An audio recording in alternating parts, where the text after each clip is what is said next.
Welcome to our third part of our lecture on leadership approaches and theories. For sure, we'll be talking about three theories. We've already talked about the leadership approaches that discuss traits, that is the inherent qualities of people that seem to be in leadership. We've talked about skills, which is the view of what are the skills necessary for a good leader, and things that can be learned and we can improve in. We've talked about a style approach to leadership, saying that our style matters, and how much we care or how much we desire for the task to be completed impacts the way that we lead. And we talked about an approach to leadership based on situations that says that depending on the situation, the competence and motivation of the worker, of the subordinate on that particular task requires a different kind of leadership for each person. For each moment and each task. It's very situational based. Today we're going to spend some time talking about contingency of a theory of a leadership, the path goal theory, and the leader-member exchange theory of leadership. We're going to start talking about the contingency theory of leadership. In this theory, it's a leader-match theory, so in some ways similar to a situational theory, but it tries to match leaders to the appropriate situation. So leader's effectiveness then depends on how well the leader's style fits the context. Now what's important to note here is that the assumption here is that most leaders have a dominant style of leadership. And so while this approach notices and brings out the reality that every situation is different, what it's trying to do is saying for this particular life, part of the life of the organization, it has a particular need for a particular leadership style. And so its effort here is to fit that leader style, dominant style, to this particular lifespan of the organization and their needs. So effective leadership is contingent on matching, on making that a good match between their style and the right setting. So in order to do this, they assess two things, the first being the leadership style of the person and the situation. And they look at the variables within the situation and each of those further. So leadership styles are described as task motivated. These are leaders that are concerned primarily with reaching a goal. And so sometimes people would say an organization needs someone who's more motivated on task, or relationship motivated. And these are leaders who are concerned with developing close interpersonal relationships with the people they're leading. You'll notice here that there's something called low and LPCs and high LPCs. What that refers to is a leadership style measurement scale. And LPC stands for least preferred coworker scale. High LPCs mean that they're very relationally motivated and they care very much about those people. And low LPCs are very task motivated. To use one of our previous leadership approaches, high LPCs in the furthest extreme might be considered sort of the country club, and low LPCs might be considered sort of that very task-oriented leadership style that is not very concerned with the relational aspect. Now, obviously, those are extremes, but what that does is begin to give us a scale of where the leader is, and then they try to match that leader to the situation. So there's three factors in situational variables. First is the leader-member relationship. This talks about the group atmosphere that's required for this particular life of an organization and the degree of confidence, loyalty, and attraction of the followers to the leader. Are they looking for a leader that they can relate to? Or are they interested, or maybe they need someone who's focused more on getting the job done? So this takes a look at the group atmosphere. Is there a high degree of trust? Do they like each other? Do they have positive relationships? Or maybe the organization's full of bad rapport relationships. There's not much trust, there's a lot of friction and conflict, people are unfriendly to one another. So in this approach, this theory of leadership, of contingency, they're trying to figure out in this situation group acts. Another factor is the task structure of what's needed in the organization. This is the degree to which the requirements of a task are clear and spelled out. Some organizations, everybody has a specific, clear job, and their job is to do that. So this would be considered a high structure of tasks. So the requirements and rules are clearly stated and known. The path is very clear, so there's really only one real way to get there, not very many alternatives. Being able to complete your task is very clear. When you're done, you're done. For example, if your job is to build a building, you know you're done because the building is done being built. And there's a few number of correct solutions. So there's really only one real way to get the job done. And so that's a high structure of task. In other words, there's very clear exactly what needs to get done, how it needs to get done. There's not very many other ways to do it, and it's clear when the task is complete. Of course, we know that not all tasks are like that. Some have a very low structure. The requirements and rules for doing the task are not very clearly stated or known. Sometimes the path to get there are many ways to do it, and so there's not maybe one way, and so it's more difficult to know what's right and what's best. And it's not always clear when a task is completed. A lot of pastors struggle with this because when is your job done as a pastor? Well, maybe when people go to heaven, but until then, it's oftentimes difficult to know if you're doing your job well and when is your task actually completed. And then there are an unlimited number sometimes of correct solutions out there. So the question isn't, are you doing it right? It's just which way might be the best way for this time and situation. So in this case, there's a very low task structure, and that matters in terms of the situation and matters depending on what might be the best in that particular situation. The third factor is the position power. This designates the amount of authority a leader has to reward or punish followers. In some organizations, this is very high. In some, it's very low. In the church, typically, you're working with a lot of volunteers. So your ability to reward or punish oftentimes is pretty small because they're volunteers. They're not getting paid. You can't cut their salary. You can't dock them a vacation day or anything else. In the same way, you can't punish. It's more difficult to punish them because they are volunteers. Can be done, but more difficult. So strong power oftentimes gives people the authority to hire or fire, gives raises in rank or pay. Weak power is no authority to hire or fire or give raises in rank or pay. And so oftentimes the position power determines the kind of leader that you're looking for to bring in for whatever organization is encountering.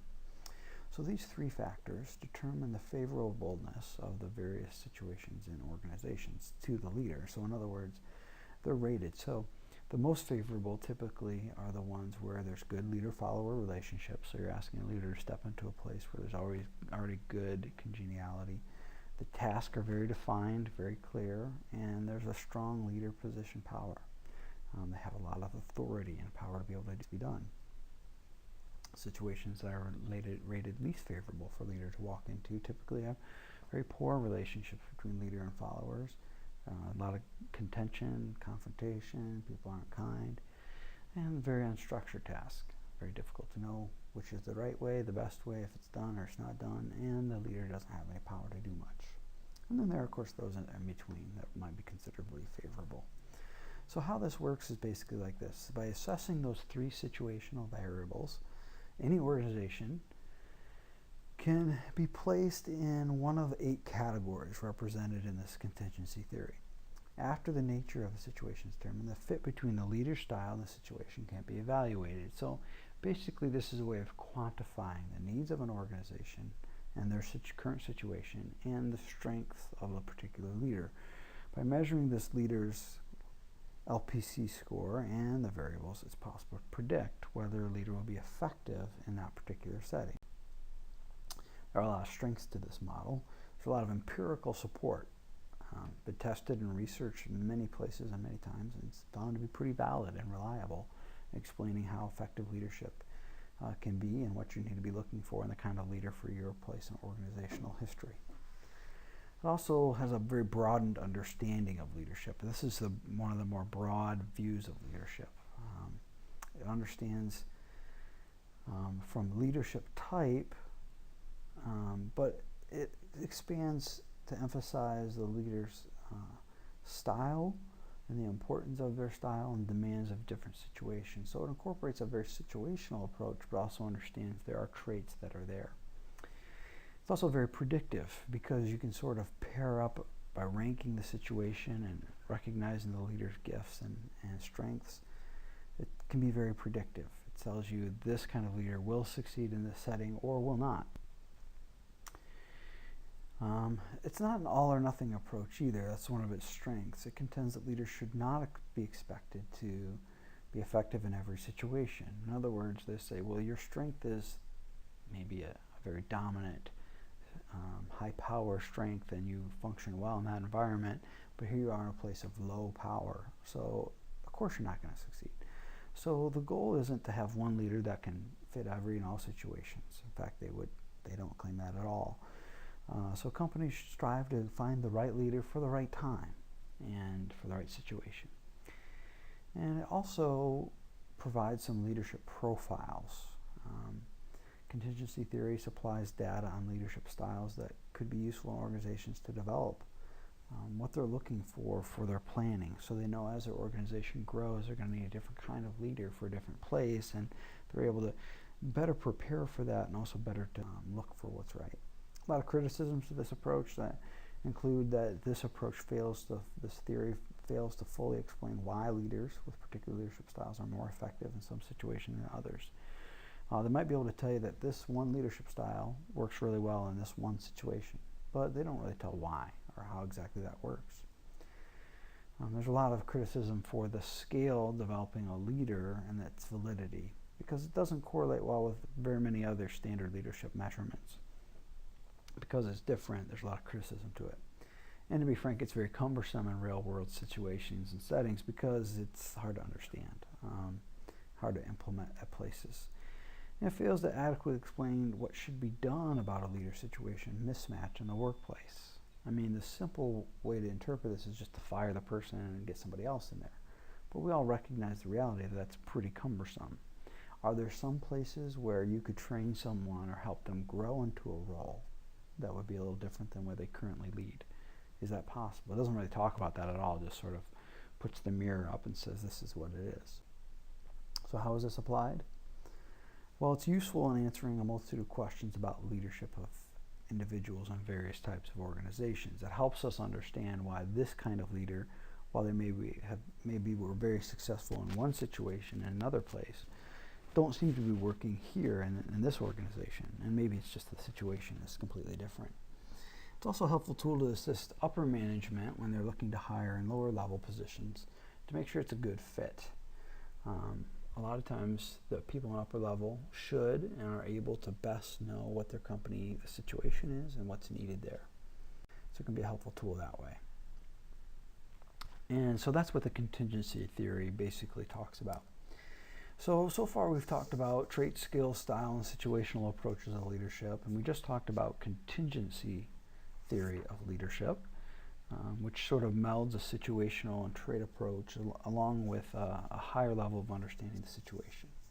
Now we're going to talk about the path goal of leadership. In the path goal theory, basically has to do with how leaders motivate subordinates or followers to accomplish the designated goals. Path goal is all about motivation and working with people to get them to accomplish things. So this emphasizes the relationship between the leader's style, the characteristics of the subordinate, and the work setting. So you see some situational things here, but beyond that it's even bigger because it talks about the leader style and the characteristics of the subordinate along with situation. So the goal is to enhance, in this theory, is to enhance employee performance and satisfaction by focusing on their motivation. So the principles here are fairly simple. Subordinates will be motivated if they believe, number one, that they're capable of performing their work. If an employee doesn't believe they can do it, then they're not going to be motivated to even try oftentimes. They also recognize that employees can be motivated if they believe their effort will result in a specific outcome. In other words, what they do matters in some way, and that when they do work and they work hard and they do their best, that changes will happen and that things will be done. And they also believe that the payoffs for doing their work are worthwhile. In other words, they believe what the organization's doing. They believe that the work they do is important, and that as they contribute to the larger thing, that it's worthwhile. It's actually making a difference in some way that is important to them. So the challenge to the leader is to use a leadership style that best meets the subordinate's motivational needs. So in this way, they need to choose behaviors that complement or supplement what is missing in the work setting. So this requires a leader who's very aware of the setting and very aware of the subordinates' motivational needs. And so then they enhance the goal attainment by providing information or rewards. In other words, if they want these subordinates to get the job done, then they either need to help them understand better that what they do matters and give them more information, or perhaps incentivize them, make it more worth their while to actually get things done. And they also can provide subordinates with elements they need to reach their goals. One of the things that becomes important here is recognizing that there are obstacles in the way. That this theory basically starts with the idea that most employees actually want to do well in their work and they want to do a good job, but there are obstacles there. And so a big part of leadership is asking, what are those obstacles, to remove them? So leadership then generates motivation when it increases the number and kinds of payoff subordinates receive for their work. So what happens here is you're able to see that people become more motivated because they perceive a payoff of some kind, whether it's tangible, a salary raise or a promotion or something else that will give them a benefit, but they become more motivated. It makes the path to the goal very clear. Leadership's job is to say, this is where we're going, and make it very clear and make it easy to travel through with coaching and direction. The work may be hard, but help them to move around obstacles, and that's part of the job of leadership. So it removes these roadblocks that maybe get in the way for someone to attain their goals. And so helping the individual subordinates determine their own goals, determine and understand how those goals help the organization as a whole, so they have a buy-in, but also removing the obstacles that get in the way of those things. So in that way, it makes work itself more personally satisfying. And so they believe that people are motivated as they're in a job that is satisfying to them. So the basic idea is simply this. Subordinate, you can see in the upper left here, what they're trying to do is go down this path and get to the goal. They want to get the job done. But they recognize there's obstacles in the way. So if my job is to make 8,000 copies of a document, that's my goal. And I'll be productive when I get those copies made. But the obstacle might be that our copy machine stinks, right? So in path goal leadership, their job, first and foremost in the leader, is to bind the goal, make 8,000 copies. This is how you're going to do it. You're going to use this machine and this paper. And then when you recognize that there's an obstacle, the machine's broken, you're going to get the machine fixed or get a different machine, and then you're going to provide support for them to actually get their job done. So the basic idea in a path goal leadership model is to help a subordinate understand very clearly what the goal is and help them remove as many obstacles and provide support as much as possible for them to get that. You talked about, if I can just point out here, need to be directive. They need to have something to do with tasks. So a leader who gives subordinates task instructions, that's the directive leadership. That's when they're helping them understand what their task is. And so those things will include what exactly is expected of them, how is it going to be done, the timeline for the completion, so when is it due, what's clear standard of performance, and what are the rules and regulations. So if you say to someone your goal is to make these 8,000 copies, to use that, and this is how you're going to do it, you need to be clear that you expect them not to do it by hand or to use a mimeograph machine or to go to Kinko's, but to use the copy machine that's in the office right here. That's how it's going to get done. You need to give them a deadline for that. It needs to be done by next week or whenever. And give them clear standards for performance. Copies that are cloudy or that have marks on them or that are not flat but are folded up in some way, that's not acceptable. So you need to be clear on that. And then be clear on the rules and regulations. Do they have to do it between 9 and 5? Can they come in the middle of the night and get the test done when nobody else is around? Maybe that's okay, maybe it's not. But the clearer you can be on what's acceptable and not allows people to understand the task, what's accepted and support and understood there. Supportive leadership is this more human, this relational element of leadership. This is a leader who's friendly and approachable. They tend to the well-being and human needs of people. They care about people, basically. So they use supportive behavior to make the work environment pleasant. They encourage people along the way. They ask questions and they care about them. And they treat them as equals and give them respect for their status. So they don't lord it over them that I'm the leader and you're not. They do their best, in fact, to sort of make things more equal in the way they treat people especially. And then participative leadership also is this part of leader behavior that invites subordinates to be a part of the process. And this is part of the sort of leveling of the playing field, if you will. They invite them to share in the decision making. So they ask them questions about the task and what's helpful. They ask them to give them ideas about the obstacles that they're going to have and how to get around those. They integrate that input that's given to them into their group and organizational decisions. So some of the great organizations in the world have done an excellent job of listening to their employees. Starbucks would be a great example of that. They do an excellent job of listening to their employees about the best way to do things and ways to perhaps change things.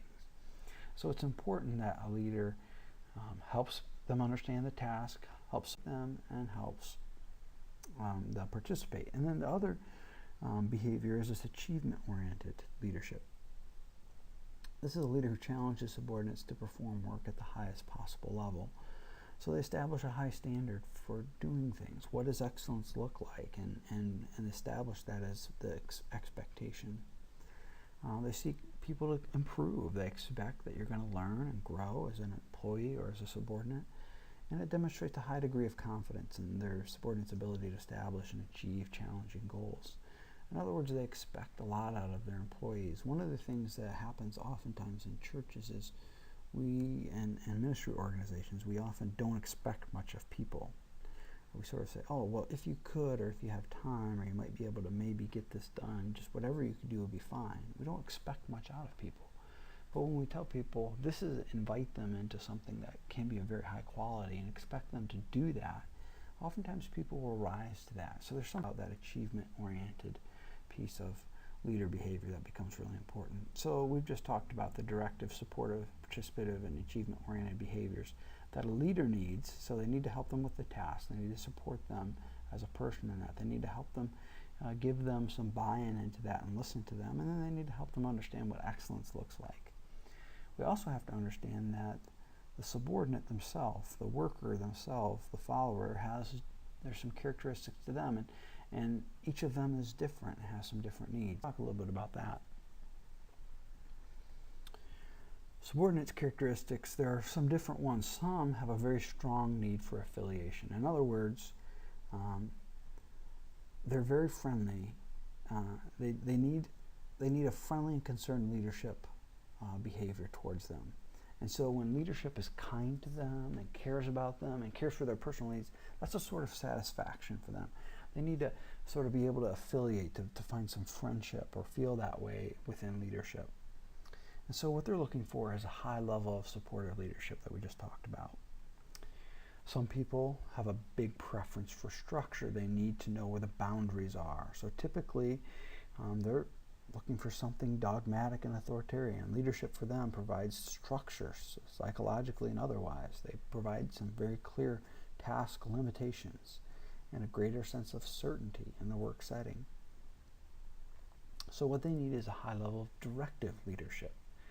And so part of what happens in this particular theory, this path goal theory, is we recognize that different people, as they're trying to accomplish the goal, have different needs, different characteristics. And so the behavior of the leader needs to change depending on those particular characteristics of the subordinate. Another characteristic that some subordinates might have is a desire for control. So for those that have an internal locus of control, that is, they understand they have control of their own setting and they have control of their own life. Leadership here allows subordinates to feel in charge of their work and makes them an integral part of the decision-making process. So they need a high level of participative leadership. They need to be brought in on these particular decisions. But some people who have a desire for control have an external locus of control. That is, they see that the world around them determines how they're going to live their life. And so in that end, they need a leadership that parallels the subordinates' feelings that outside forces control their circumstances. So they need a leadership that will tell them and help them understand some things. What they're looking for is some sort of directive leadership and a strong that. And then some have a a varying perception of their own ability, especially around a specific task. So as their perception of their ability or competence goes up, their need for highly directive leadership goes down. Directive leadership may become redundant, possibly excessively controlling. In other words, if you're telling someone how to do a task and they already know the task and how to do it, then that can become a negative leadership style. However, if someone perceives that they don't know very much about the task, they need a lot more oversight and direction and coaching along the way so they understand this. So as you can see, in this theory, leader behaviors adapt depending on the subordinate characteristics, and they also adapt depending on the characteristic of the task. So some task characteristics that require leader involvement.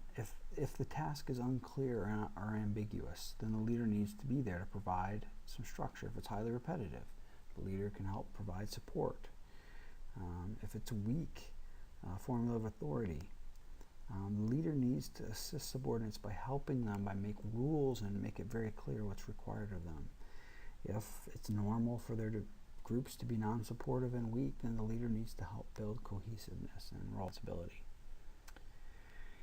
But basically what we're looking for in task is what's the obstacle for them to overcome. And an obstacle is basically anything in the work setting that gets in the way of the subordinates doing what they're asked to do. So what happens, we all know what happens when obstacles rise up. They create uncertainties, frustrations, or threats. And so a leader's responsibility is to help subordinates by removing the obstacles or helping the subordinates get around that obstacle. If you do that, then this increases subordinates' expectations that they're going to actually get the task done, increases their productivity and what they're doing. So you can see here that those are the main components of the path goal theory. So how does it work? Let me sum this up here. The leader's job is to help subordinates reach their goal by directing, guiding, and coaching them along the way. They got to evaluate the task and the characteristics of their subordinate and then adapt their leadership style to those particular characteristics and tasks. So the theory suggests which style is most appropriate for the specific characteristics of the person and a specific task. It might look a little bit like this. Directive leadership over here provides guidance and psychological structure. So if the task, if I can go backwards a little bit, is ambiguous, the rules are unclear, and it's very complex, then this causes group members to be dogmatic and authoritarian. That's what they're looking for. And so the leader behavior needs to be heavy on guidance and psychological structure. You need to give them a structure so that what's ambiguous about the task becomes clear. Sometimes the task can be repetitive, unchallenging, and mundane and mechanical. People who work on assembly lines often face something like this. So group members are unsatisfied. They need affirmation and human touch. So what they need is supportive leadership, someone to come and provide nurture, to come alongside them, tell them they're doing a good job, and support them relationally. And that helps make this repetitive, unchallenging, and mundane task become worth it. Sometimes tasks are ambiguous, unclear, or unstructured. In this case, group members are oftentimes autonomous, and they need control, they need clarity for things. So what's needed is a leader behavior that's participative. It provides involvement. It gives them say. So what becomes ambiguous, unclear, and unstructured, they begin to have a say in, and so they have some control, and they can provide some clarity themselves. And sometimes we recognize that tasks are ambiguous, challenging, and complex. Here we see the group members have high expectations, but they need to excel in those because it is a challenging kind of task. And so what the leader needs to do is provide these challenges, challenge them to take the next level up, to step up in their ability and their competency and their excellence. The strengths of this particular theory is that it provides a useful theoretical framework. That is, the path goal theory is a useful framework for understanding how various leadership behaviors affect the satisfaction of subordinates in their work performance. In other words, it really helps us understand what works and what doesn't in that way. It definitely understands that people need to be motivated to do their job. It also is very practical. It underscores, highlights the important ways leaders can help subordinates along. And in that way, it provides a sort of service mentality for the leader. The leader's job isn't to tell people what to do, but to help them accomplish the task. And so the leader becomes at that level. Criticisms for this particular leadership theory is that interpreting the meaning of theory can be confusing. It is complex, incorporates so many different aspects, both about the leader, the subordinate, and the task, that it's oftentimes very difficult to implement. It's also some mixed results on research for this, whether or not it acts very well or not. Fails to explain the relationship between leadership behavior and worker motivation. Doesn't really tell us why a certain behavior works or doesn't work to motivate people. And it also treats leadership as one-way event. So it's all about the leader affecting the subordinate. There's not really much here that implies how the subordinate might actually impact the leader and the leadership. So how is this applied? Well, the path goal theory, PGT stands for path goal theory, offers some valuable insights that can be applied in ongoing settings to improve leadership. It tells leaders about when to be directive, when to be supportive, when to be participative or achievement-oriented. And the principles of this can be employed by leaders at all levels of organization. It helps you understand what to do and how to do it when, and for all types of tasks this slide. So that is the path goal theory. The final theory that we're going to talk about today is the leader-member exchange theory. And this one gets complex, as has the path goal theory, I think, to some. But I also think there's some good things here. You can find in Northhouse's book called Leadership, printed by Sage Publishing, the 5th edition, good information on this. Basically, the leader-member exchange theory conceptualizes leadership as a process that centers around the interaction between the leaders and subordinates. So in the path goal theory, we recognize that it's basically all about the leader imposing or helping support the subordinates, but there was little interaction. This theory,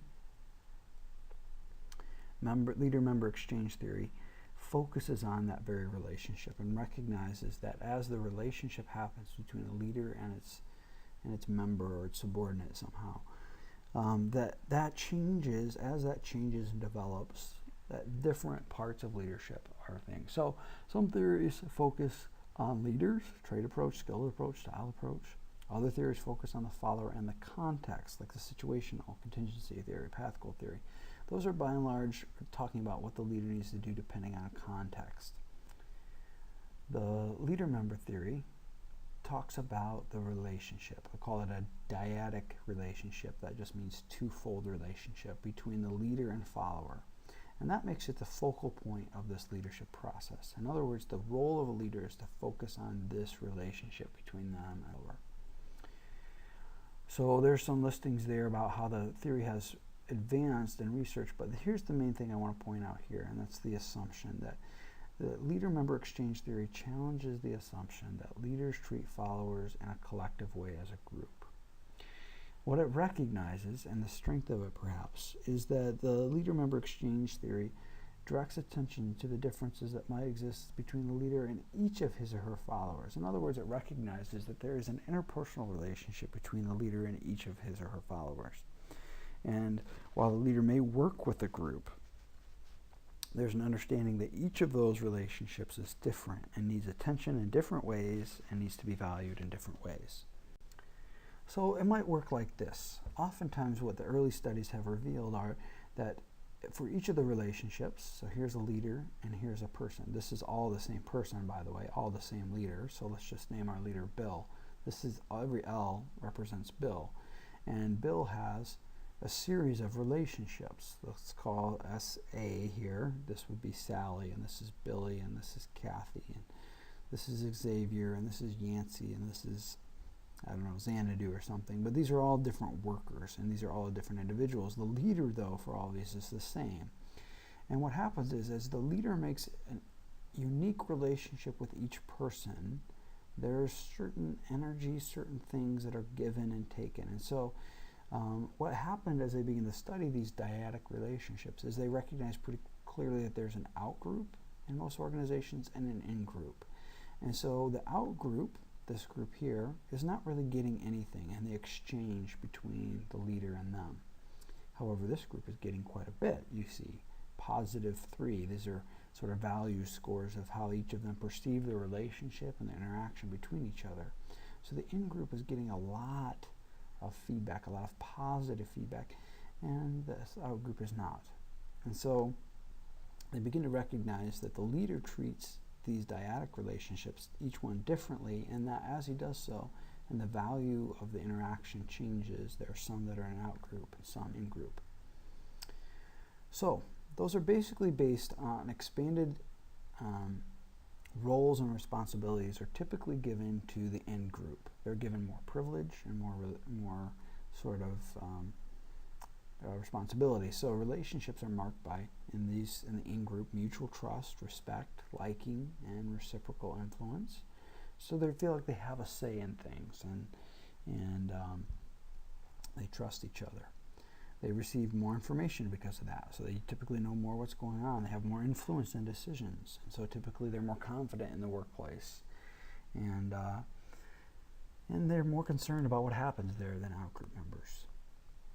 The out-group might be considered a formal employee contract relationship. So things are defined. You're the boss, I'm your worker, so I know you because of that. But there's not really any kind of extra happening in that particular relationship. These are marked by very formal communication, simply based on job description. So my job is to report to you, here's my report to you. There's no relationship there at all. And so we see something completely different between these two group people. The in-group, out-group status is typically based on how well a subordinate works with the leader and how well the leader works with the subordinate. That's that give and take. You saw the +3 in some of those categories. So how well they work together is depending on whether you're in the in-group or out-group. Also, is based on whether subordinates involve themselves in expanding their role responsibilities with the leader. Do they attempt to sort of push things further? Do they try to take on more? Are they interested in adding more to the organization? Or are they just doing the minimalist to get by? And that status also typically is based on whether subordinates negotiate to perform activities beyond their formal job description. Are they actively looking for more? Are they engaging in that conversation? Or are they sort of dutifully doing their job, hoping that the leader will come and ask them something else? Oftentimes that leads to more confusion. So this might be a good picture of it, if I can highlight a few things here. Here in the very middle is the leader, and you see he has relationships with each of the people, the subordinates, if you will, in his organization. And what we have is an out group, and you see there's not really much interaction with them outside of what's formally there. But yet in the in group, in this blue circle here, there's these arrows that are going both ways, and this indicates that the leader and these in group folks are communicating actually on a different level on a quite frequent basis. So the in group gets more information, more influence, more confidence, and they're typically more dependable. They're highly involved, and they communicate more often with the leader. The out group then is typically less compatible with the leader. They usually just come to work, do their job, go home. So I think it's pretty easy to see when you begin to look at the dyadic relationships here between the leader and each of his subordinates or followers or members, that we would want a larger in-group, or perhaps everyone, to be in what's considered the in among the workers.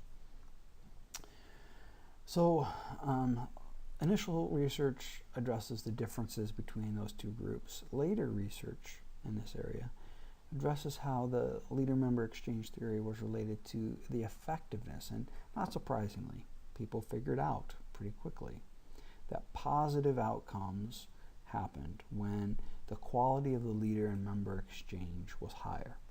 So it helped the leader, helped the follower, helped the groups of people, helped the organization in general.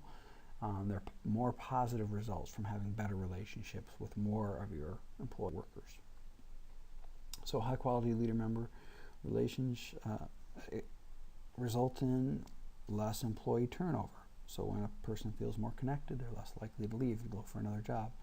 Better performance evaluations, higher frequency of promotions, greater organizational commitment. They're more committed to the place and what's happening there. Better work assignments for them, because as they communicate more, leader knows more what they're after, what motivates them, etc. Attitude then becomes better. If you're doing a job you like more and doing it more often, you'll probably like it better and have better attitude, and because of that, then you also have more attention and support from the leader and greater participation. And then oftentimes you have faster career progress as well. And so it becomes clear early on that we need to make leaders who can help make this happen. So in 1995, this book, Leadership Making, talks about a prescriptive approach to leadership that emphasizes that a leader should develop this high-quality relationship with all of his or her employees or subordinates, members, rather than just a few. And so in this, they talk about 3 phases of leadership making. The first is the stranger phase. So as a leader first knows the subordinate, they recognize that there's not much of a relationship there. That's typically a one-way. The leader initiates the conversation, and the stranger, the new person, does what's asked. There's a little there. As that relationship grows then, and a leader's job is to help make that happen, then they may enter the acquaintance phase. This is the phase where you don't just know each other's name, but you know a little bit about each other. This is where the relationship begins to take on a more mutual form. So the employee or the subordinate begins to be able to have some feedback and some say in things. Even though it's mostly still dominated by the leader, at least there's some response there, and they might offer a suggestion here or there in a meeting or something, or might offer an alternative way towards completing a project, but only if it's pretty safe. They're not going to take too many risks. But ultimately, the goal is to get everyone to this mature partnership phase. This is where everyone has a buy-in into the company's vision and goal. This is where people want to accomplish things together, and so there's a lot of interaction between the leader and the subordinate. In other words, this is the in-group at its biggest and best form, and so the goal is to move everybody into that in-group kind of phase. And when they get to that place, then they're communicating well with you. They're actually offering ideas and suggestions that might be risky, but could pay off well. You're interacting well, communicating well with one another, and you're also relationally connected to one as well.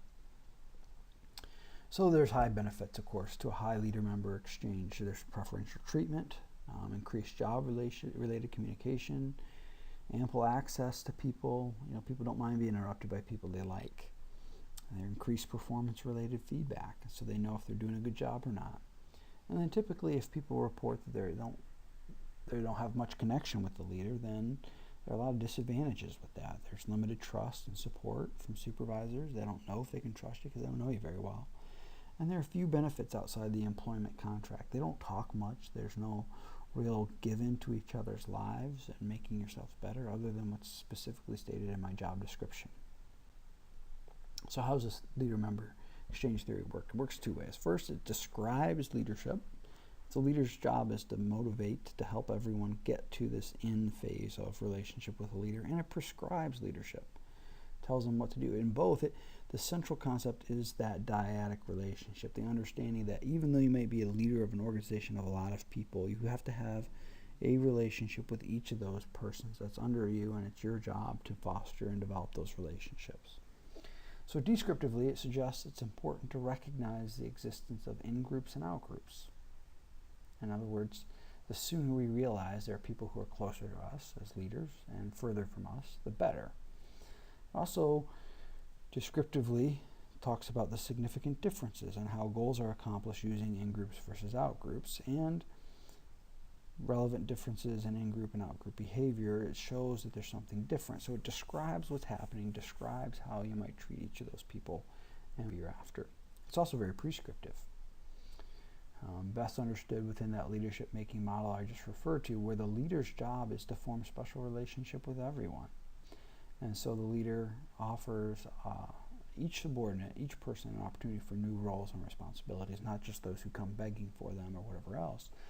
And the leader then should nurture these high-quality exchanges with all subordinates, so that they need to make an effort to connect to everybody in the same kind of way. So rather than concentrating on differences, leader focuses on ways to build trust and respect with everybody, resulting in an entire work group becoming an in-group. If I can just speak to this for a moment, what typically happens is not a desire by the leader to create an in-group and an out-group. Typically those divisions happen because of different interests or personality types that might not necessarily get along or understand one another. This prescribes for the leader that their job is to, no matter what their difference in personalities or backgrounds, to do their best to create a strong, high-level, high-quality exchange between them and their subordinate. A lot of strengths to this theory. It validates our experience of how people within organizations can relate to each other and the leader. In other words, we often know if we're in group or out group, and it validates that reality. This theory is also the only leadership approach that makes the dyadic relationship, that is the relationship between the leader and its subordinate, his or her subordinate, the centerpiece of the process. Leader-member exchange theory also directs our attention to the importance of communication in leadership. It tells you that's the most important thing. And there's a lot of solid research on this, but positively impacts organizations. A lot of criticisms here too. It inadvertently supports the development of privileged groups in the workplace. It appears unfair and discriminatory sometimes. Leader-member exchange theory values those higher level relationships. And so if you're on the outs, it can feel like you're being worked against. The basic theoretical ideas of the leader-member exchange are not fully developed. So even though it values this high-quality relationship, it doesn't really talk about how you do that. It doesn't really help us achieve that. So what are the means that we build trust, respect, and obligation among each other? What are the guidelines? It doesn't really list any of that, so it just says you should do it. It doesn't really tell us how.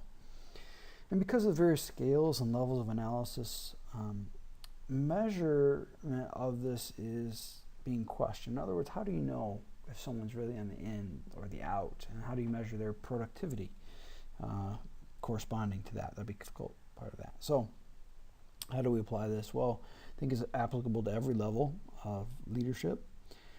It directs managers to assess their leadership from a relational perspective, not just a task level perspective. And it sensitizes managers to how in-groups and out-groups develop within their work unit. Again, the more aware we are of this, the more we can address it.